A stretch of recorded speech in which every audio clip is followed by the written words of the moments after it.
ओम शांति।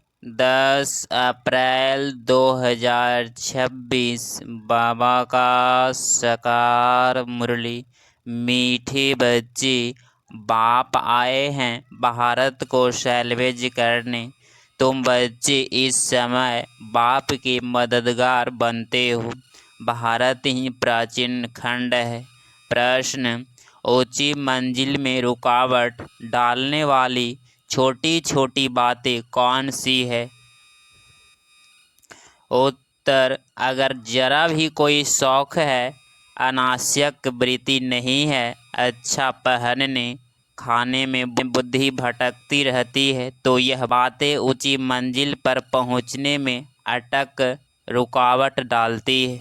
इसीलिए बाबा कहते, बच्चे बनवाह में रहो। तुम्हें तो सब कुछ भूलना है, यह शरीर भी याद ना रहे। ओम शांति। बच्चों को यह समझाया है कि यह भारत ही अविनाशी खंड है और इसका असल नाम है ही भारत खंड। हिंदुस्तान नाम तो बाद में पड़ा है। भारत को कहा जाता है स्पेचर खंड। यह प्राचीन खंड है। नई दुनिया में जब भारत खंड था तो और कोई खंड थे नहीं। मुख्य है ही इस्लामी, बौद्ध और क्रिश्चियन। अभी तो बहुत खंड हो गए हैं। भारत अविनाशी खंड है, उसको ही स्वर्ग हेवन कहते हैं। नई दुनिया में नया खंड एक भारत ही है। नई दुनिया रचने वाला है परमपिता परमात्मा, स्वर्ग का रचयिता हेवनली गॉड फादर। भारतवासी जानते हैं कि यह भारत अविनाशी खंड है। भारत स्वर्ग है। सोने की चिड़िया जब कोई मरता है तो कहते हैं स्वर्ग पधारा। समझते हैं स्वर्ग कहाँ ऊपर में है। दिलवाड़ा मंदिर में भी बैकुंठ के चित्र छत में दिखाए हैं। यह किसकी बुद्धि में नहीं आता कि भारत ही हेवन था, अब नहीं है, अभी तो हेल है। तो यह भी अज्ञान ठहरा। ज्ञान और अज्ञान दो चीज़ें होती है।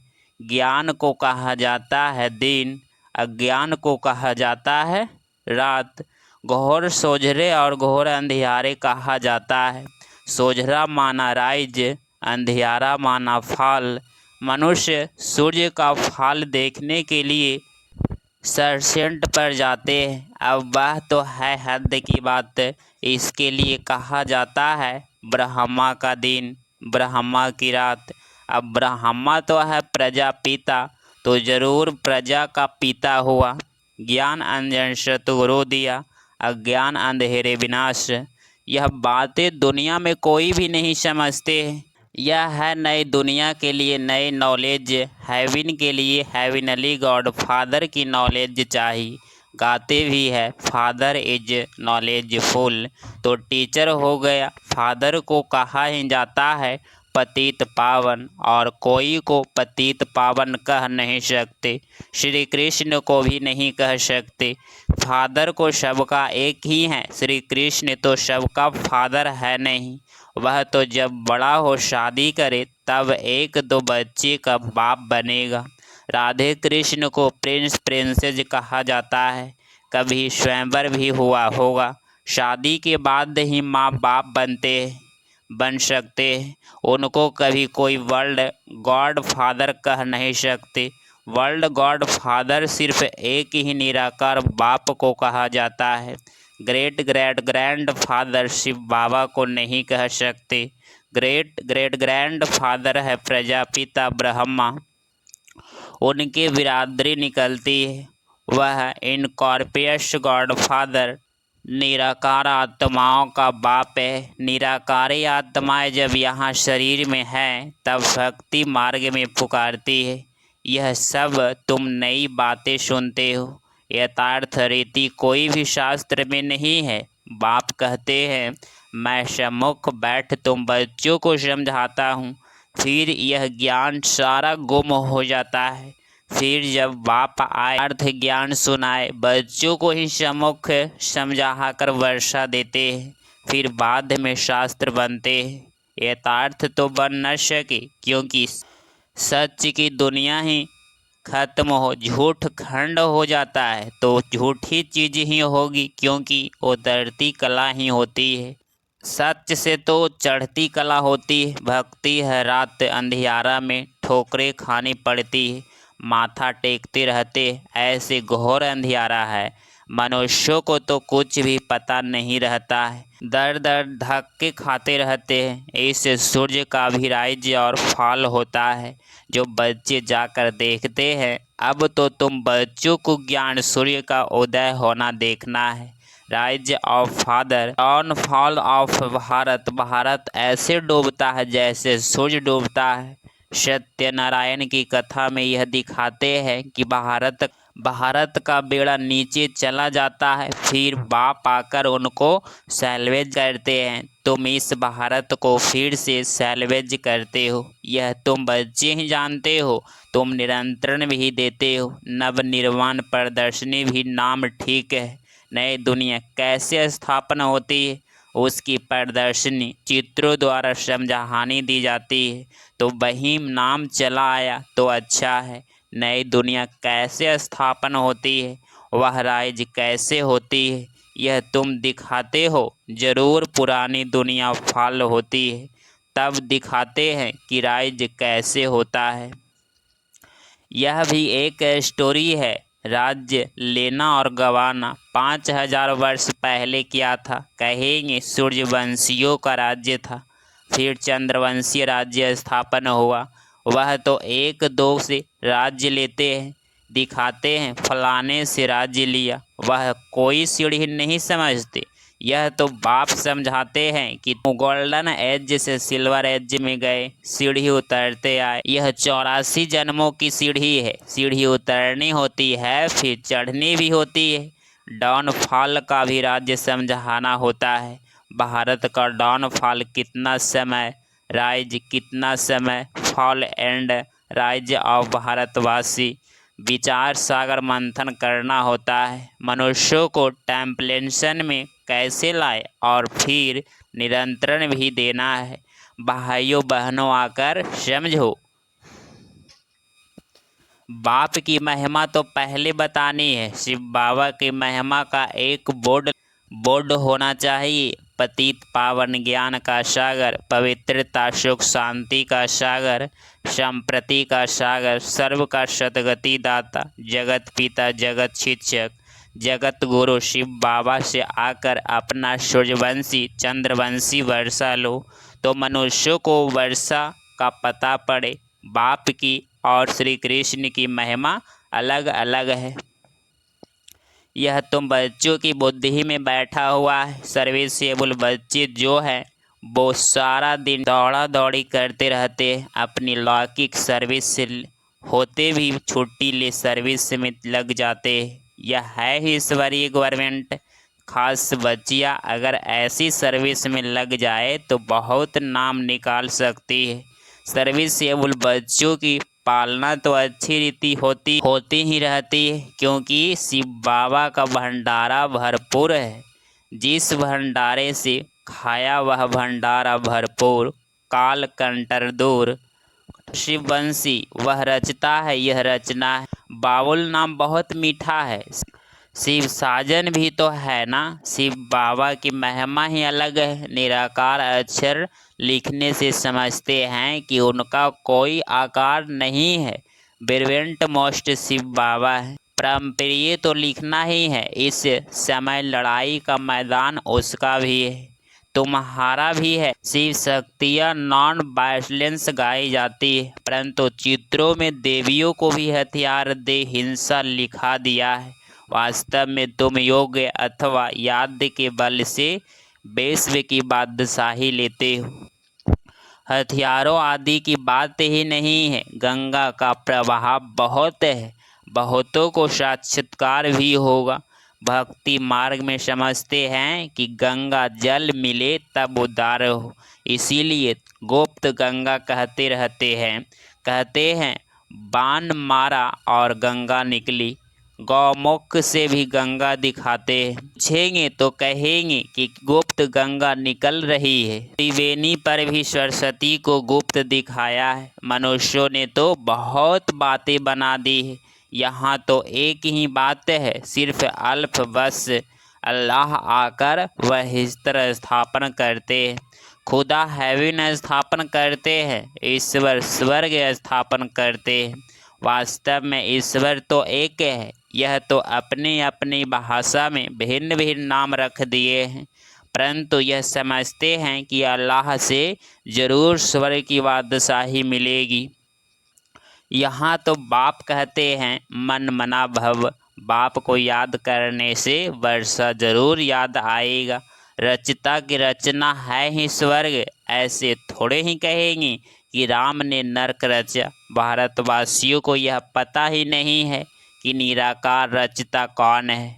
तुम जानते हो कि नरक का रचता रावण है, जिसको जलाते हैं। रावण राज्य में भक्ति मार्ग का सैंपलिंग कितना बड़ा है। रावण का रूप भी बड़ा भयंकर बनाया है। बोलते भी हैं कि रावण हमारा दुश्मन है। बाप ने अर्थ समझाया है, पेंसिगी विस्तार बड़ा है तो रावण का शरीर भी बड़ा बनाते हैं। शिव बाबा तो बिंदी है, परंतु चित्र बड़ा बना दिया है, नहीं तो बिंदी की पूजा कैसे हो। पुजारी तो बनना है ना। आत्मा के लिए तो कहते हैं भ्रकुटी के बीच में चमकता है अजब सितारा, और फिर कहते हैं आत्मा शो प्रेमात्मा, तो फिर 1000 सूर्य से ज़्यादा तेज कैसे होगा। आत्मा का वर्णन तो करते हैं लेकिन समझते नहीं। अगर परमात्मा 1000 सूर्य से तेज हो तो हर एक में प्रवेश कैसे करे। कितनी यथार्थ बातें जो सुनकर क्या बन पड़े। कहते हैं आत्मेशु परमात्मा, तो बाप का रूप भी ऐसा होगा ना। परंतु पूजा के लिए बड़ा बनाया है। पत्थर के कितने बड़े बड़े चित्र बनाते हैं, जैसे गुफा में बड़े बड़े पांडव दिखाए हैं। जानते कुछ भी नहीं, यह पढ़ाई है। धंधा और पढ़ाई अलग अलग है। बाबा पढ़ाते भी है और धंधा भी सिखाते हैं। बोर्ड में भी पहले बाप की महिमा होनी चाहिए, बाप की फुल महिमा लिखनी है। यह बातें तुम बच्चों की भी बुद्धि में नंबर बार पुरुषार्थ अनुसार आते हैं। इसीलिए महारथी घोड़े सवार कहा जाता है। हथियार आदि की कोई बात नहीं है, बाप बुद्धि का ताला खोल देते हैं। यह गोदरेज का ताला कोई खोल न सके। बाप के पास से मिलने आते हैं तो बाबा बच्चों से पूछते हैं कि आगे कब मिले हो, इस जगह पर इस दिन कब मिले हो। तो बच्चों हाँ बाबा 5000 वर्ष पहले मिले हैं। अब यह बातें ऐसे कोई पूछ न सके। कितनी गोहे समझने की बातें, कितनी ज्ञान की युक्तियाँ बाबा समझाते हैं, परंतु धारणा नंबरवार होती है। शिव बाबा की महिमा अलग है, ब्रह्मा विष्णु शंकर की महिमा अलग है। हर एक का पार्ट अलग अलग है, एक न मिले दूसरे से। यह अनादि ड्रामा है, वहीं फिर रिपीट होगा। अभी तुम्हारे बुद्धि में बैठा हुआ है कि हम कैसे मूल वतन में जाते हैं, फिर आते हैं पाट बजाने के लिए। जाते हैं वाया सूक्ष्म वतन, आने समय सूक्ष्म वतन नहीं है। सूक्ष्म वतन का साक्षात्कार कभी किसी को होता ही नहीं। सूक्ष्म वतन का साक्षात्कार करने के लिए कोई तपस्या नहीं करते हैं, क्योंकि उसको कोई जानते नहीं है। सूक्ष्म वतन का कोई भगत थोड़े ही होगा। सूक्ष्म वतन अभी रचते हैं, बाया सूक्ष्म वतन जाए फिर नई दुनिया में आएंगी। इस समय तुम वहाँ आते जाते रहते हो, तुम्हारी सगाई हुई है। यह पेयर घर है, विष्णु को पिता नहीं कहेंगे, वह है ससुर घर। जब कन्या ससुर घर जाती है तो पुराने कपड़े सब छोड़ जाती है। तुम पुराने दुनिया को ही छोड़ देते हो। तुम्हारे और उनके बनवाह में कितना फर्क है। तुमको भी बहुत अनासक्त रहना चाहिए। देह अभिमान तोड़ना है, ऊंची साड़ी पहनेगी तो झट देह अभिमान आ जाएगा। मैं आत्मा हूँ यह भूल जाएगा।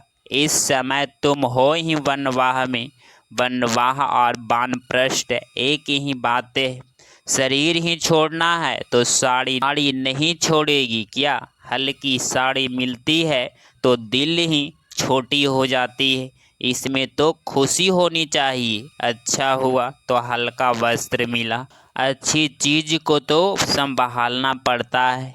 यह पहनने खाने की छोटी छोटी बातें भी ऊंची मंजिल तक पहुंचने में अटक डालती है। मंजिल बहुत बड़ी है। कथा भी सुनते हैं ना कि पति को कहा यह लाठी भी छोड़ दो। बाप कहते हैं यह पुराना कपड़ा, पुरानी दुनिया सब खलास होनी है। इसीलिए इस सारी दुनिया से बुद्धि योग तोड़ना है। इसको बेहद का संन्यास कहा जाता है। सन्यासियों ने तो हद का संन्यास किया है। अब तो फिर वे अंदर आ गए हैं। आगे तो उन्हें में बहुत ताकत थी। उतरने वाले की महिमा क्या हो सकती है। नई नई आत्माएं भी पिछाड़ी तक आती रहती है पाट बजाने। उसमें क्या ताकत होगी? तुम तो पूरे 84 जन्म लेते हो। यह सब समझने के लिए कितने अच्छी बुद्धि चाहिए। सर्विसेबल बच्चे सर्विस में उछलते रहेंगे। ज्ञान सागर के बच्चे ऐसे भाषण करें जैसे बाबा उछलता है। इसमें फर्क नहीं होना है। अच्छा, मीठे मीठे सिकिलधे बच्चों प्रति माता पिता बाप दादा का याद प्यार और गुड मॉर्निंग। रूहानी बाप की रूहानी बच्चों को नमस्ते नमस्ते। धारणा के लिए मुख्य पॉइंट नंबर फर्स्ट, बुद्धि से बेहद का संन्यास करना है। वापस घर जाने का समय है। इसीलिए पुरानी दुनिया और पुराने शरीर से अनासक्त रहना है। पॉइंट नंबर 2, ड्रामा की हर सीन को देखते हुए सदा हर्षित रहना है। 10 अप्रैल 2026 का वरदान, बाप दादा को अपना साथी समझकर डबल फोर्स से कार्य करने वाले सहयोगी भव। स्पष्टीकरण, कोई भी कार्य करते बाप दादा को अपना साथी बना लो तो डबल फोर्स से कार्य होगा और स्मृति भी बहुत सहज रहेगी। क्योंकि जो सदा साथ रहता है उसकी याद स्वतः बनी रहती है। तो ऐसे साथी रहने से वह बुद्धि द्वारा निरंतर सत्य का संग करने से सहयोगी बन जाएंगी और पावरफुल संग होने के कारण हर एक कर्तव्य में आपका डबल फोर्स रहेगा, जिससे हर कार्य में सफलता की अनुभूति होगी। स्लोगन, महारथी वह है जो कभी माया के प्रभाव में परवश न हो। यह व्यक्ति सारे महान बनने के लिए मधुरता और नम्रता का गुण धारण करो। मधुरता ही ब्राह्मण जीवन की महानता है। जहाँ मधुरता है वहाँ पवित्रता है। बिना पवित्रता के मधुरता आ नहीं सकती। जितना बुद्धि में नशा हो उतना ही कर्म में नम्रता और बोल में मधुरता हो। ऐसे नशे में रहने से कभी नुकसान नहीं होगा। सिद्धि को पाने वाले स्वयं को नर्मचित्र निर्माण हर बात में अपने आप को गुण गाहक और मधुरता संपन्न बनाएंगी। अगर आप इस चैनल पे डेली मुरली क्लास सुन रहे हैं तो चैनल को प्लीज़ सब्सक्राइब करें और नोटिफिकेशन ऑल पे क्लिक करें। मिलते हैं अगली मुरली क्लास में। ओम शांति। ओम शांति।